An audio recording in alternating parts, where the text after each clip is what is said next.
Thomas King, you're under arrest.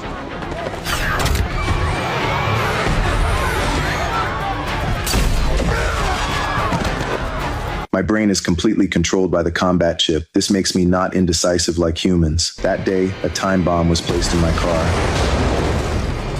My body was blown up, leaving only a brain. I pleaded with the doctor to kill me. I'm living a life worse than death now. However, the doctor said that the operation was insisted on by my wife. At the thought of my wife, my heart softened again. Soon I faced my first real combat test. They had me and the mechanical police carry out a hostage rescue mission simultaneously. The robot would shoot the criminals without hesitation, but every time I would worry about the safety of the hostages, resulting in me being 6 seconds slower than the robot. The supervisor was very angry about this result. He exerted pressure on the doctor to install a control chip in my head. It would greatly affect my judgment. Soon, a new test began. Mechanical police were placed in every corner of the warehouse. This time, I didn't hesitate at all and was more like a cold-blooded program.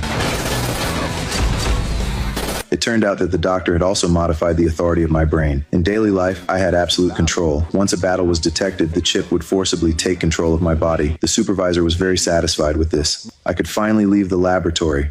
When I saw my wife, I thought it was all worth it. The next day, they officially made my identity public. However, no one thought I was qualified to replace the police. To demonstrate my ability, the doctor downloaded all the criminal data collected by the police into my brain. He asked me to sort out clues for catching criminals. However, when I saw those cruel crime scenes, my emotions became extremely agitated. At this time, a large number of media were already waiting outside. The supervisor immediately had my emotions reduced to the minimum. I completely lost my emotions. I ignored my son's cries.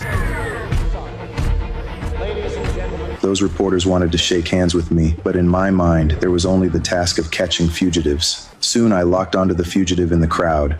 Thomas King, you're under arrest.